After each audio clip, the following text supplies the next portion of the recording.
sutinkate? Aktorius scenoje laisvas. Klausosi. Aktorius ėmėsi prie žemės. Atsistoja. Mąsto. Paeina į kairę. Ėmėsi prie žemės, klauso, atsistoja. Eina prie sienos. Aktorių koja ant sienos. Atsiremia pilnais į žemės. Kita koja. Aktorius kyla lubomis.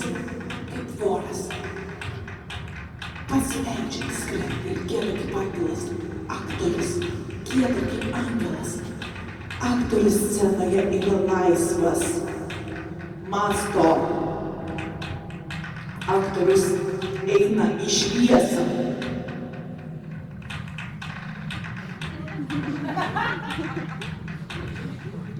Aktorius eina į šviesą. Lenkiasi. Mąsto.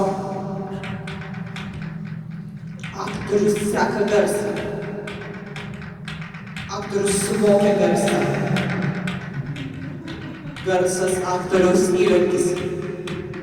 Aktorius suvokia. Eik prie stalo.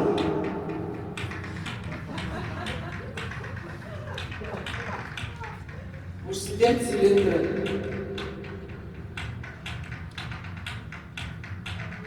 Aktorius tampa herojų. Mūsų herojus Oskaras Vaildas. Jūs turite teisę pasisakyti, pone Vaildai.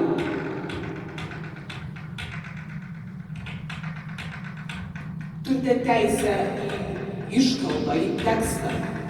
Neturite teksto? Turite išraišką? Išraiška juk yra vienintelis būdas, kurio menininkas gali suvokti savo gyvenimą. Menas yra simbolis, nes žmogus yra simbolis. Jūs esate tai rašęs. Jūs esate rašęs, jog nėra moralių ar amoralių knygų. Knygos yra arba gerai parašytos, arba prastai parašytos. Tai tokios jūsų pažiūros, pone Vaildai? Taip, mano pažiūros apie knygas yra būtent tokios. Vadinasi, iškrypėliškas romanas gali būti laikomas gera knyga. Taip? Ką jūs turite omeny, sakydami iškrypėliškas? Jūs nesuprantate? Tuomet mes darome prielaidą, kad jūsų romanas yra iškrypėliškas. You, Kategoriškai ne. Wilde, have been the center of a circle of extensive corruption of the most hideous kind among young men. The sentence of the court is hard labor for 2 years. Ką pasakė? Įeina sargybinis. Oskaras Vaildas. Jūs nuteistas 2 metams pataisos darbų. Stot archyviniai nuotraukai. Stot amfas. Stot profilių. Stot amfas. Laisvas. Jau gaunu. Prie savo.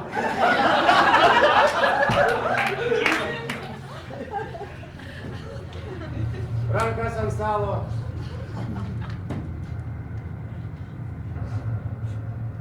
Tvarka.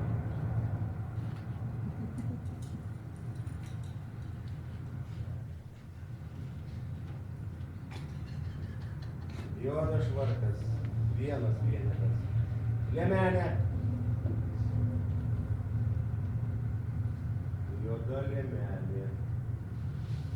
Vienas vienetas. Dirža.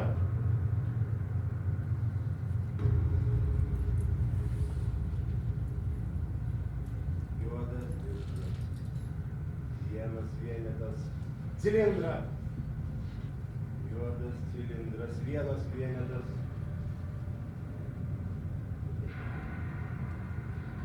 Įsišiek. Įsišiek.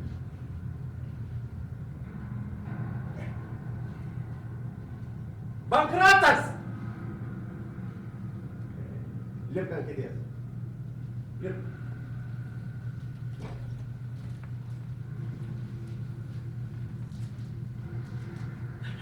Rankai priekį. Laikyk. Kas tai? Londonas!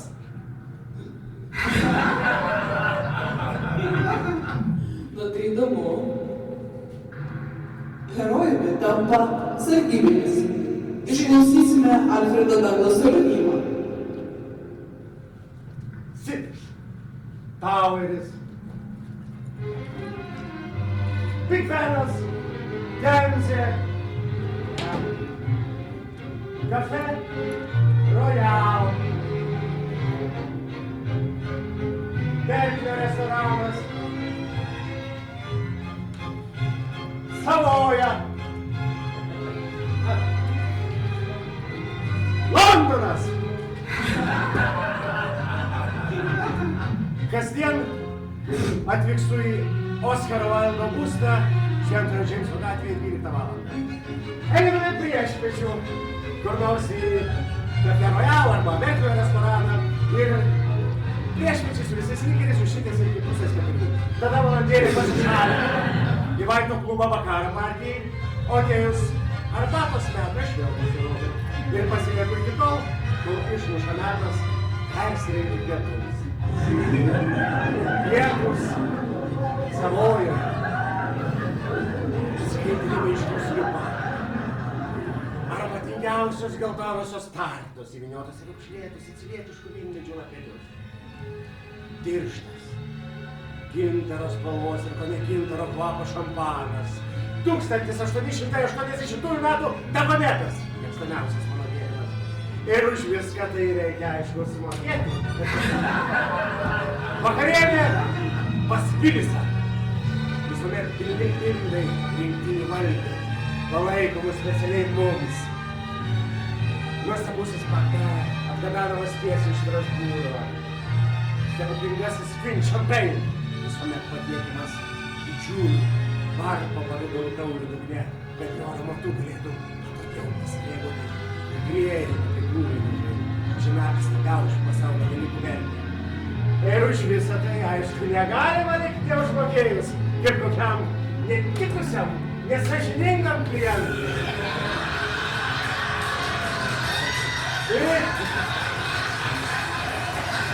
Na, ko stovi? Ar kaip nors reaguosi? Ar tu stovėsi visą laiką, tai tiesiog nepakenčiai? Iškelk aukščiau, žiūrovai nemato loto. Aš atsiprašau, tęsime pokalbius. O jeigu prakalbame apie išlaidas, tai mano ketvirtis, Orleano klube pareiškė, jeigu teismas jam būtų kainavęs, kad ir 20 000 svarų sterlingų, jis vis tiek būtų šventai įsitikinęs, kad tuos pinigus neįleis paleido. O tu, po kelių mėnesių atsitikau peilio teisimųjų suolę. O ne tada, skolininkų teismas. Na ką, o jau priėjome ir iki pataisos namų, ar ne? Ojaus kalėjimas, Redingo kalėjimas, Volsvarto kalėjimas.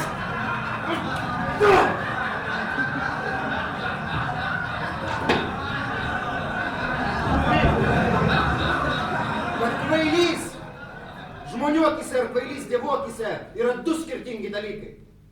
Tikrasis kvailys, kuris nekoja, iš kurio pasityčioja dievai, yra tas, kuris nepažįsta savęs. Aš pernelyg ilgai tokiu buvau. Ir tu pernelyg ilgai toks buvai. Tu buvai beviltiškas dykūnas mokykloje. Ir dar didesnis dykinėtojas universitete. Tu dar kaltini, kad aš tau priskiriu niekingus motyvus. Gyvenime tu neturėjai jokių motyvų. Tu turėjai tik apetitą. Tu nesupratai, kad menininkui, ypač tokiam kaip aš, reikalinga idėjų giminystė, intelektuali atmosfera, ramybė ir nuošalumas. Tu mane įsekė. Tu mane sužlugdėjai finansiškai. Tavo gyvenimas slypėjo šiurpi tragedija. Nori iškirsti kokią?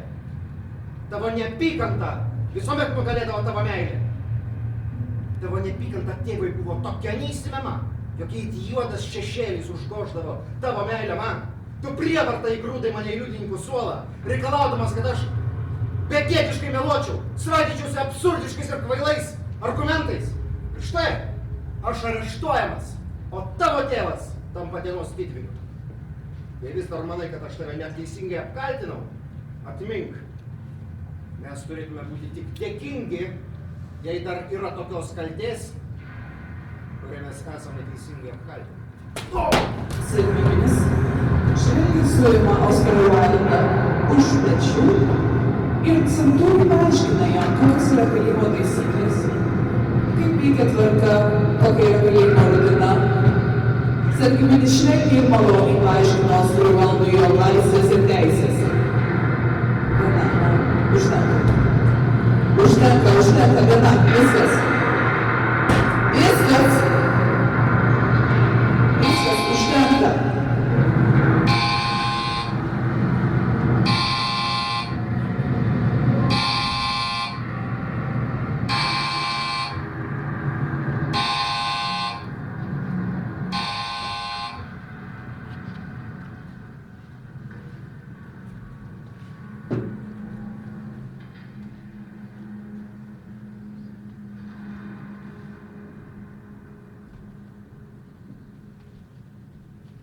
Tai štai kodėl jo asmenybė taip žavi menininkus.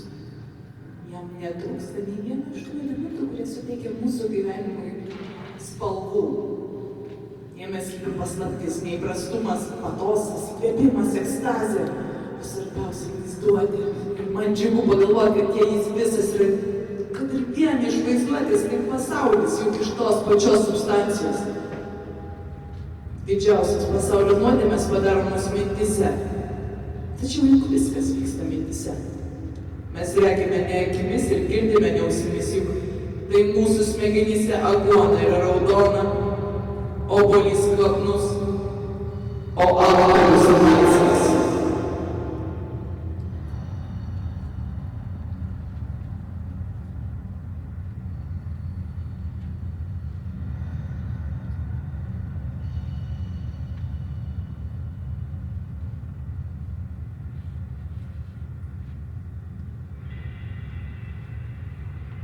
Didžiausia yda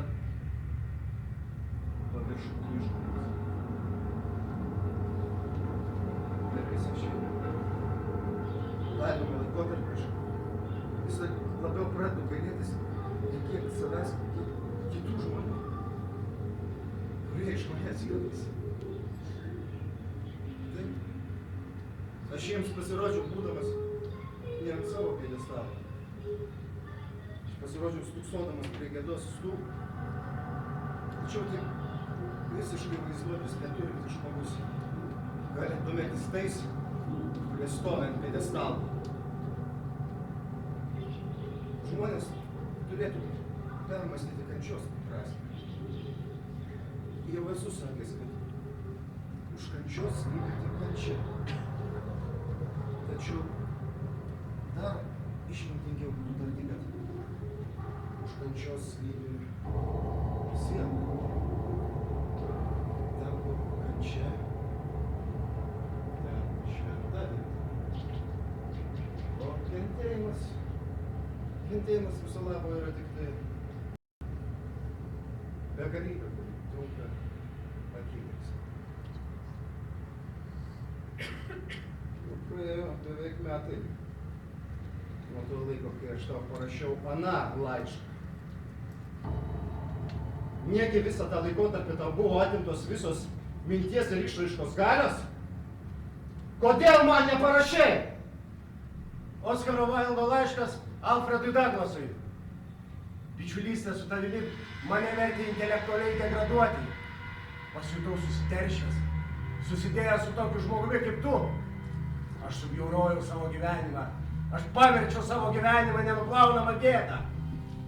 Taip, juk mūsų bičiulystė ir prasideda tada, kai tu kuo patetiškiausiu, kuo gražiausiu laišku paprašai manęs pagalbos ir aš tau padedu. O tu tol naudojasi mano kaip draugo vardu, kol aš netenku visų savo bičiulių pagarbos ir draugystės. Taip, iš tiesų buvo visa ta mūsų bičiulystė būtent tokia. Bičiuliškas Oskaro Vaildo laiškas Alfredui Douglasui. Tavo kvailybė ir tuščiakalbystė Tie varydavo man nuobodulį. Ir ta vienintelė magiška tema, apie kurią vis sukdavosi tavo šnekos, galų gale irgi tapo monotoniška. Ir dažnai jis stačiai mirtinai man įkyrėdavo. Žinoma, aš privalėjau tavimi nusikratyti. Nusipurtyti tave nuo savo gyvenimo taip, kaip žmogus nusipurto bjaurastį prilipusi jam prie apsiausto. Jei visą tai rašau, tai tik dėl to, kad visas tavo elgesys per mano visą įkalinimo laikotarpį verčia mane tai daryti. Negi tu nesupranti, kad ne tavo tėvas, o tu įgrūdai mane į kalėjimą. Kad visą tai vyko per tave, dėl tave, su tavo palaiminimu. Žinau, visą tai galima labai paprastai paaiškinti. Tu mane mylėjai. Mylėjai mane labiau nei bet ką kitą. Tai kodėl man neparašei? Iš bailumo? Juk ta širdystės. Kodėl? Oskaro Vaildo laiškas Alfredui Douglasui. Aiškiai supratau, kokia negarbė man būtų likti, tegu net iš tolo pažįstamam su tokiu žmogumi, koks pasirodė esąs tu. Jutau, išmušė lemiamas momentas. Ir tas jausmas man teikė didžiulį palengvėjimą. Aš žinojau, jog ateityje mano menas ir mano gyvenimas taps laisvesni ir tobulesni. Vienas pusvalandis paskirtas menui man visuomet reiškia daugiau nei ilgas laiko tarpas praleistas su tavim. Juk tu žinojai, kad menas buvo mano aukščiausia įkaita. Didžiausia, karščiausia aistra, meilė, prieš kurią visos kitos yra tartis vanduo prieš raudoną vyną. Negi tu jautiesi koks vertas, nors akimirksniu tos meilės, kurią tau rodžiau. Galbūt, jei aš tau pasakysiu, kad per visą mūsų draugystės laikotarpį aš išleidau daugiau nei $5,000 vien tavo reikalams, neskaičiuojant tavo sąskaitų, tavo neapmokėtų skolų, gal tada suprasti, kokią gyvenimo reikalavai. Meilė neprekiaujama prekyvietėse. Ji nesvarstoma prekiautojo svarstyklėmis. Meilės vienatvinis tikslas. Džiaugsmas, kaip ir intelekto. Yra jausti, kad ji gyva. Meilės tikslas mylėti, nei daugiau, nei mažiau. Aš kasdien savo kartodavau. Aš privalau išsaugoti savo širdį meilę.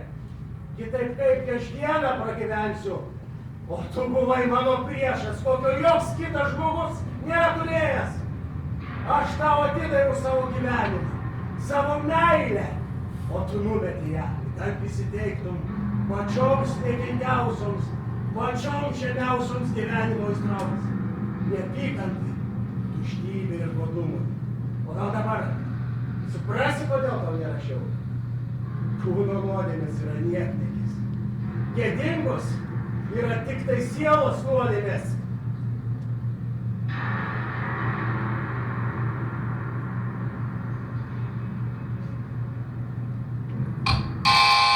Džentelmenai, prašom. Kas čia darosi? Ką čia reiškia? Ko tu nori? Mirties išmeškos, ko tau reikia? Man reikia atsakymų. Kokių atsakymų? O kas klausia? Aš klausiu. O kas tu esi? Kas tu esi? Kas tu esi? Aš? Manęs nėra? Ką reiškia esi? Ko tu nori? Aš nieko nenoriu. Aš esu tavo veidrodis. Aš esu tik dar vienas vardas, kurio pavadinęs likimą tu gali neišvengti atsakomybės. Kokios tai atsakomybės? Ko tu išvis iš manęs nori? Ko tam neužtenka, pasižiūrėk? Visas mano gyvenimas, koks tai kas čia? Nešlovė, tieša nešlovė, gėda. Tu man pastatai mano kančią, jinai juokinga. Mano kančia komiška, tu to nori. Mažai to, kad tai yra viešas pažeminimas, kankinimas, skausmas. Tau to neužtenka. Aš to nusipelnau. Visiškai to nusipelnau. Viskas, gana. Aš baigiau. Ką čia sugalvojai? Gana! Aktorius ima į rankas ginklą, įsideda jį į burną.